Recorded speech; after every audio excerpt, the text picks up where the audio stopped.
Hi friends, welcome back to my channel. അപ്പോൾ ഇന്നത്തെ video എന്താണെന്ന് ചോദിച്ചാൽ നമ്മളുടെ ഈ വർഗീയതയെക്കുറിച്ച് തന്നെയുള്ള വീഡിയോ ആണ്. കർണാടകത്തിൽ നടന്നൊരു സംഭവം. അത് കേട്ടാൽ ശരിക്കും പറഞ്ഞാൽ നമുക്കൊരു അഭിമാനം തോന്നും, അല്ലെങ്കിൽ ഒരു രോമാഞ്ചം തോന്നും. നമ്മുടെ കേരളത്തിലതൊന്നും നമ്മൾ പ്രതീക്ഷിക്കേണ്ട, അത്രയ്ക്കുള്ള ഒന്നും ഇല്ല. കേരളത്തിലെ ആൾക്കാർ ഒന്നിനും വലിയ പ്രതികരണ ശേഷി ഇല്ലാത്ത ആൾക്കാരാണ് ചില ജില്ലക്കാരെക്കുറിച്ച് പറയാറുണ്ട്. പക്ഷെ അങ്ങനെയല്ല, മൊത്തത്തിൽ അങ്ങനെയാണ്. കേരളത്തിൽ അത്രയധികം പ്രതികരണ ശേഷിയൊന്നും ഇല്ല. ഇപ്പോൾ കർണാടകത്തിൽ ഒരു അമ്പലത്തിൻ്റെ ഇനാഗ്രേഷന് വേണ്ടി ഒരു MLA വിളിക്കുന്നു. അമ്പലം എന്ന് പറയുമ്പോൾ അറിയാലോ, ഹിന്ദുക്കളാണേ. അവിടെ ഹിന്ദുവായ MLA ആണ് വന്നത്. പുള്ളി പ്രസംഗിക്കാൻ തുടങ്ങിയപ്പോൾ തൊട്ട് പുള്ളി എന്താണെന്ന് ചോദിച്ചാൽ മുഴുവൻ വർഗീയതയാണ് വിളമ്പിയത് എന്താണെന്ന് ചോദിച്ചാൽ മുസ്ലിങ്ങളെക്കുറിച്ച് ഇല്ലാ വചനങ്ങൾ, അതായത് വഖഫ് ബോർഡിനെ കുറിച്ച് പറഞ്ഞിട്ട് ഇവരുടെ സ്ഥലം തട്ടിയെടുക്കുന്നു, അങ്ങനെ ഇങ്ങനെയൊക്കെ ഇല്ലാത്ത കഥകൾ ഉണ്ടാക്കി അങ്ങ് പറയുക ചെയ്യുന്നത്. അത് ഇവരിൽ ഹിന്ദുക്കളിൽ കേട്ട് നിൽക്കുന്ന ഹിന്ദുക്കൾ മുസ്ലിങ്ങളെ വെറുക്കണം, വർഗീയത അങ്ങ് വളർത്താൻ വേണ്ടി നിന്നങ്ങ് പ്രസംഗം ആരംഭിച്ചു. പ്രസംഗം അങ്ങോട്ട് കുറച്ച് പോയപ്പോൾ തന്നെ അവർ നിർത്തിക്കോളാൻ പറഞ്ഞു. പരിപാടിയൊക്കെ നിർത്തിയിട്ട് താൻ ഇറങ്ങി പൊക്കോളാൻ എന്നുള്ള രീതിക്ക് പ്രതികരിച്ചു. അത് ചുമ്മാ പ്രതികരിക്കുന്നല്ല, അങ്ങനെ പ്രതികരിക്കുമ്പം അതിനൊത്തിരി സൈഡ് എഫക്റ്റ് ഉണ്ട്. അത് ഞാൻ പറയാം. അതിന് മുന്നേ ആ MLA ആ പ്രസംഗവും ആ സീനും ഒന്ന് കാണാം. നല്ല രോമാഞ്ചം വരുന്ന സീനാണ്.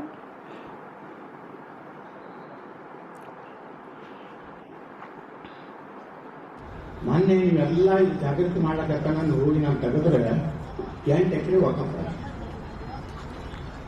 ಈ ರೀತಿ ಇದು ರಾಜಕೀಯ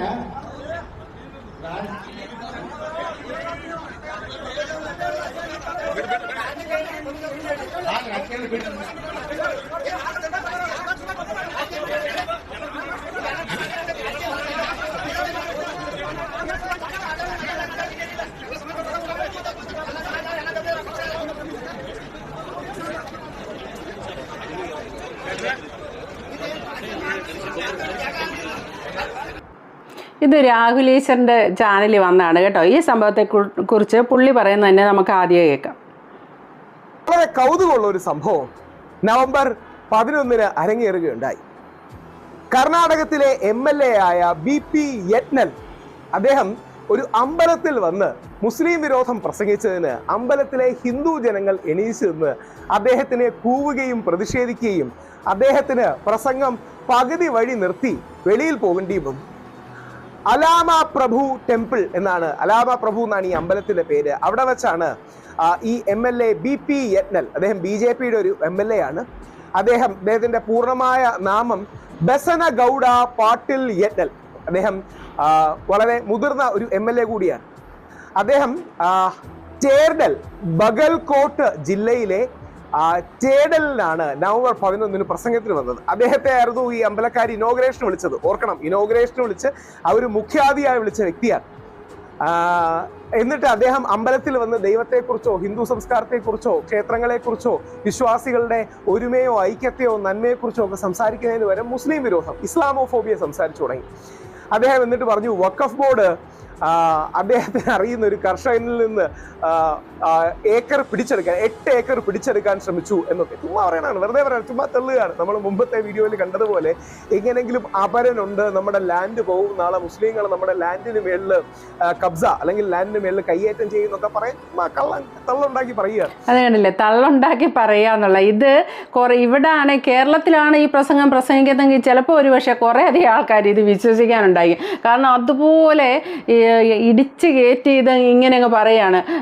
ഒരു കർഷകൻ്റെ ഭൂമി തട്ടിയെടുത്തു എന്ന് പറഞ്ഞാൽ ഏത് കർഷകൻ, എവിടുത്തെ കർഷകൻ, ഇതൊന്നുമില്ല, വെറുതെ അങ്ങ് അടിക്കുകയെന്ന്. പക്ഷെ നമ്മളെക്കാട്ടും വിവരം കർണാടകത്തിലുള്ളവർക്കുണ്ടെന്ന് തോന്നുന്നു. അധികമൊന്നും അയാളെ കൊണ്ട് പ്രസംഗിക്കാൻ സമ്മതിച്ചില്ല. അവരതിനിപ്പറേ ഇറങ്ങിക്കോളാൻ പറഞ്ഞു. അതിനുള്ളൊരു കട്ട്സ് കാണിച്ചു, അതായത് അതിനുള്ളൊരു നട്ടല്, ആ നട്ടല് അവർക്കുണ്ട്. അത് എന്താണെന്ന് വെച്ചാൽ ഒന്നും അല്ലെങ്കിൽ നമ്മുടെ ഭാരതത്തിൻ്റെ ആ സംസ്കാരം, ആ കീഴ്വഴക്കങ്ങൾ, അല്ലെ ഗാന്ധിജി ആഗ്രഹിച്ച ഭാരതം, ഇതൊക്കെ ഇതിനെക്കുറിച്ചൊക്കെ നമ്മളെക്കാട്ടും മലയാളികളെക്കാട്ടും കർണാടകക്കാർക്ക് ഒരു ഇതുണ്ട്. അല്ലെങ്കിൽ അവർ ഈ ഞാൻ പറയാൻ ഉദ്ദേശിച്ചത് എന്താണെന്ന് വെച്ചാൽ ഈ MLA എന്ന് പറയുമ്പോൾ തീർച്ചയായിട്ടും ഈ MLA കൊണ്ട് അവർക്ക് ഉപകാരമുണ്ട്. അതാണ് മനസ്സിലാക്കേണ്ടത്. ഇനാഗ്രേഷന് വിളിച്ചു വരുത്തിയ MLA നാളെ ഈ അമ്പലം ഉണ്ടാക്കിക്കൊണ്ട് വരുന്നേ ഉള്ളൂ. അപ്പം നാളെ ഒരിക്കൽ അവർക്ക് ഇയാളെ സ്നേഹിച്ച് പ്രീണിപ്പെടുത്തി നിർത്തിയാൽ ഇനി പൈസ ഏറെ അയാൾ മൂലം കിട്ടും. ബാക്കി അമ്പലമൊക്കെ വിപുലീകരിച്ച് പണിയാനുള്ളത് ഫണ്ടുകൾ, MLA ഫണ്ട്, അങ്ങനെ ഒത്തിരി ഉപകാരമായ അവർക്കുണ്ട്.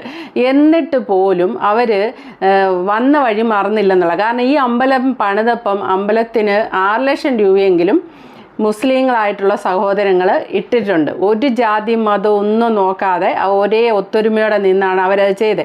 അപ്പോൾ ആ വന്ന വഴി മറന്നില്ല. ഇത്രയും വലിയൊരു പ്രമുഖനായ വ്യക്തിയെ പിണക്കിയാൽ ഞങ്ങൾക്കത് ദോഷം ചെയ്യുമല്ലോ എന്ന് അങ്ങനെയും ചിന്തിച്ചില്ല. അപ്പോൾ എന്ത് നല്ല വ്യക്തിത്വം ഉണ്ടെന്നൊന്ന് ആലോചിച്ച്. വെറും സാധാരണക്കാരായ ആൾക്കാരിൽ നിന്നാണ് ഇങ്ങനെയൊരു പ്രതികരണം ഉണ്ടായത്. അതിനൊരു വാല്യൂ ഉണ്ട്. നമ്മൾ ആ വാല്യൂ അവർക്ക് കൊടുക്കണം.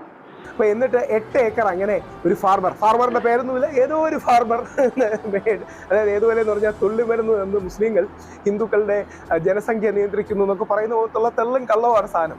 മറ്റൊരു ലാൻഡ് ജിഹാദ് ലവ് ജിഹാദ് സാധനമാണ് എന്നുള്ളത്.